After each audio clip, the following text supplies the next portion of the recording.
Hey guys, welcome to the next part of the top 100. We now go through, crap, I didn't do it, 60 to 51, and I just realized I did that wrong, so my bad.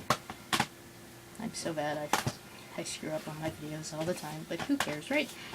So here we go, number 60, another childhood favorite, another Jim Henson level thing.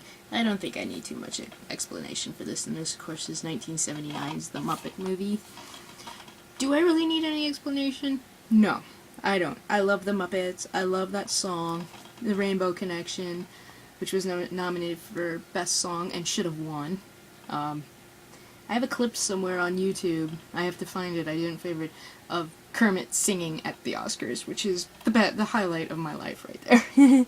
It's just filled with cameos. You got Steve Martin, you got Paul Williams, you got James Coburn, you got Mel Brooks, you got Orson Welles, you got Telly Savalas, you got Richard Pryor, you got everybody who's everybody cameoing in this. It's a fantastic movie. If you haven't seen it, then, like I said in my last video, there's something seriously wrong with you.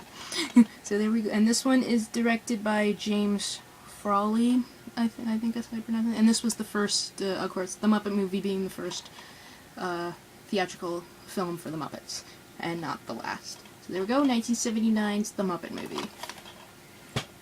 Now on to the film that I think is the absolute best Western of all time.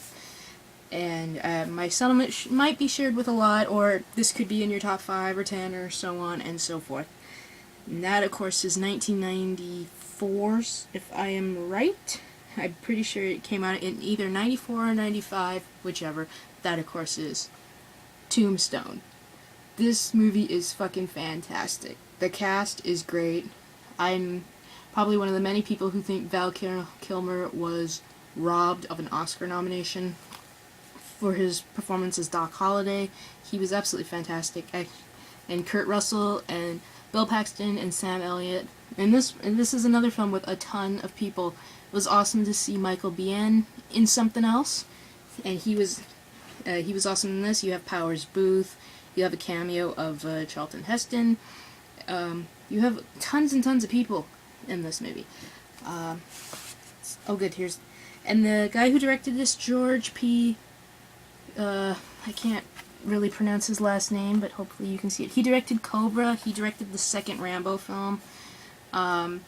He unfortunately passed away a couple of years ago, which is sad.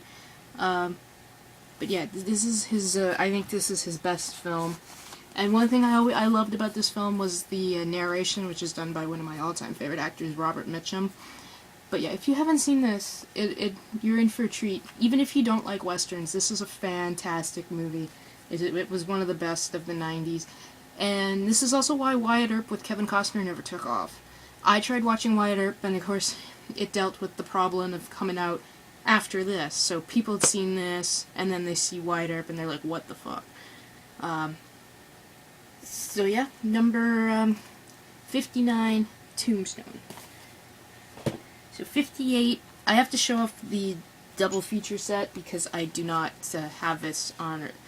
Well, I did have it on its own, but I wanted the sequel because I like it. That, of course, is 1993's The Fugitive with Harrison Ford and Tommy Lee Jones. This is based on the excellent television series that ran from 1963 to 1967 with David Janssen. Of course, same premise, trying to find out who killed his wife. He knows it was somebody with a one-armed man. And Harrison Ford does a lot of justice to Richard Kimball. He does not imitate David Janssen, which I think I was worried about, though. I was going to go see this because everybody knows Harrison Ford is one of my greatest heroes, but my dad said you should watch the television show. And I was still in elementary school. I was in grade 7 at the time, and I was late from February to June because I would stay home and watch The Fugitive on A&E, and it's like, fuck school, I don't care. Tommy Lee Jones is fantastic. He so deserved the Oscar for his portrayal as Samuel Gerard, though in the television show his name is Philip. The cast is really good. You know, the guy who played on The Sopranos, the creepy guy, he was good. Like, everybody in The Fugitive, like, nobody ever thought that this would actually... It got 7 Oscar nominations, including one for Best Picture. But of course, that was also the year a very deserved Steven Spielberg with Schindler's List deserved everything. But yeah, I'm pretty sure you all have seen The Fugitive. If you haven't, you're in for a great ride. Particularly the train wreck, which may seem tame now, but back in 1993, it was an awesome thing to see. There we go, number 68, The Fugitive. At least I think 68. Or not 68, 58. Hold on, guys, I gotta fix something. So I can actually see where my list is. There we go! Duh. See, I'm screwing up again. Okay.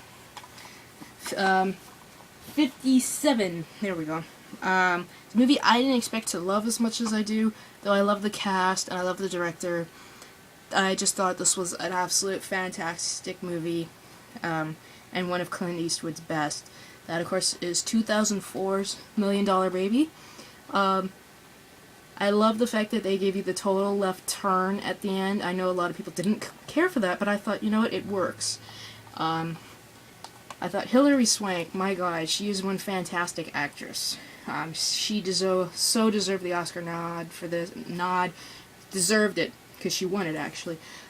Morgan Freeman, I swear to god, me and my mom did a happy dance for about 10 minutes when he finally won.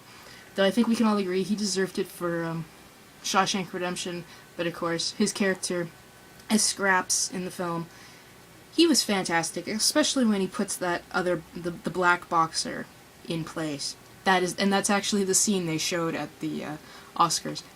That is like the best scene in the movie, and of course Clint, he's fantastic, acting and directing, and he actually won Best Director again. Of course, he won for Unforgiven about 10 years earlier. He was fantastic.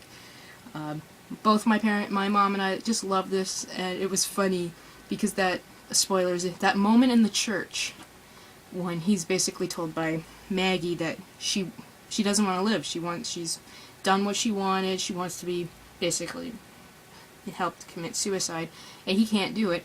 And that scene in the church where he just started to lose it, it was so funny because on cue, my mom and I looked at each other and we both had tears streaming down our face. Because I think with the exception of Bridges of Madison County, you do not see Clint cry on film. As far as I know, I've only seen him in this and Bridges, where he's done that on screen. Maybe I'm wrong. But I thought that was just a great scene, especially to get two people who are not criers. Well, I'm a crier, but I try not to be.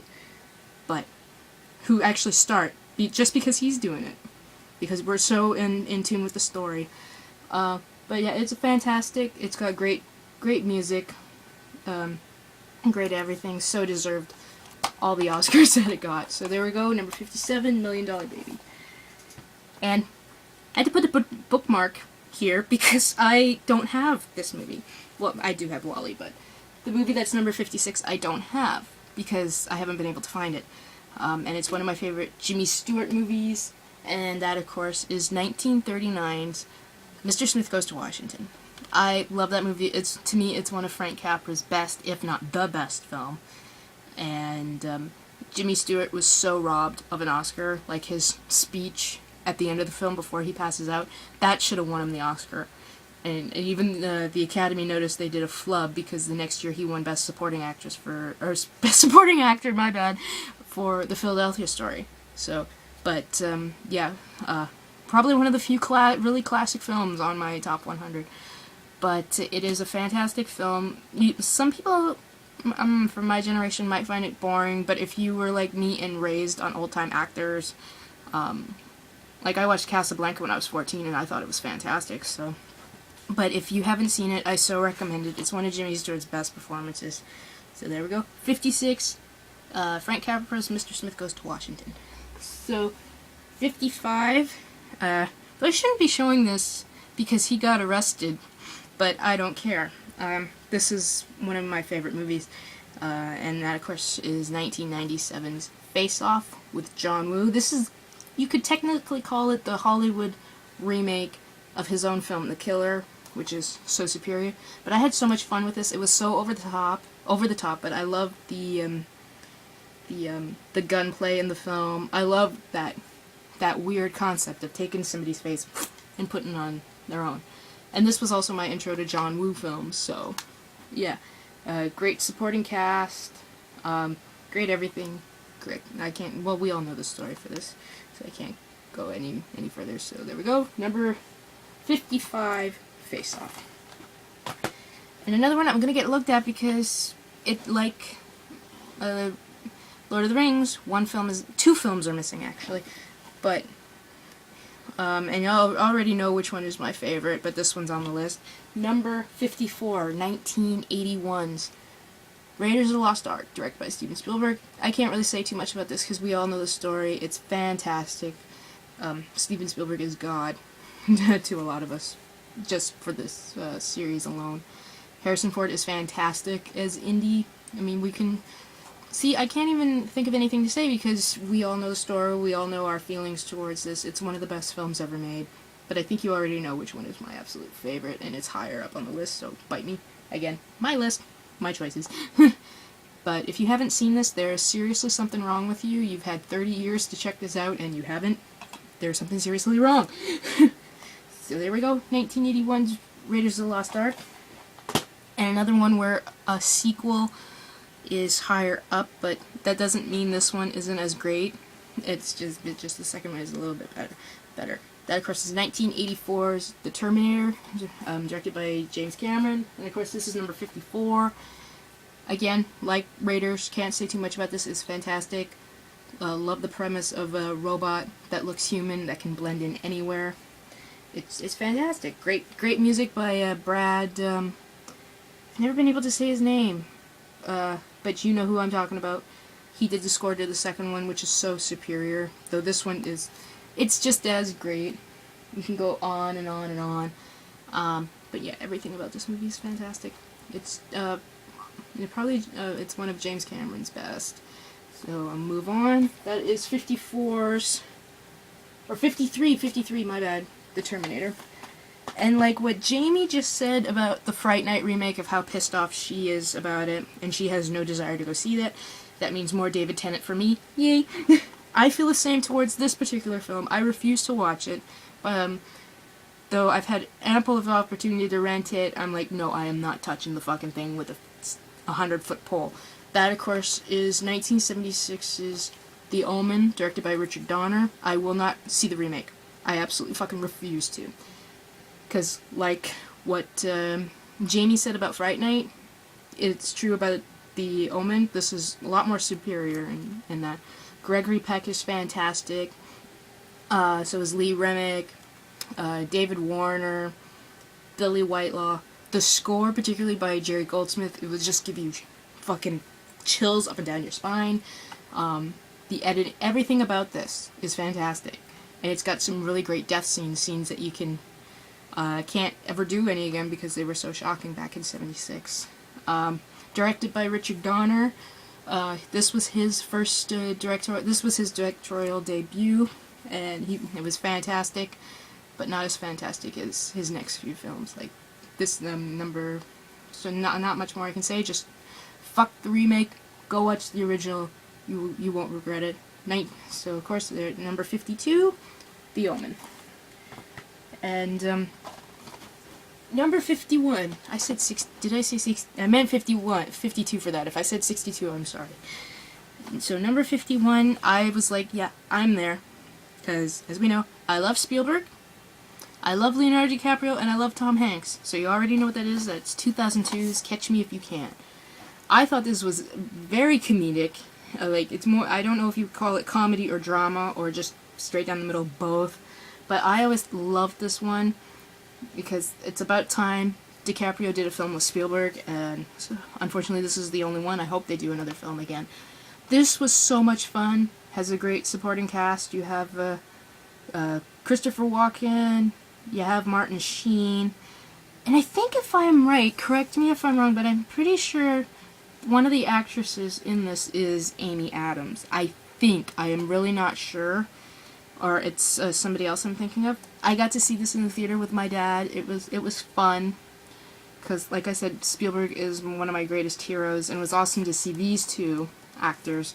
See, and it proves, like, DiCaprio went the right way after Titanic, because he could have just done, try to do big box office hits, whatever. And he hasn't done that. Like, he has with Inception, but I mean, he goes towards the story, how good the story is and who the director is. Like, because none of the, like, with the exception of Inception, a lot of the movies he's done haven't been, like, the total box office hits. And I appreciate he actually went doing it for the material kind of thing. That's how I feel about it. So there we go, number 51, Catch Me If You Can. So next one up is 5241. And until then, I shall talk to you later. Bye.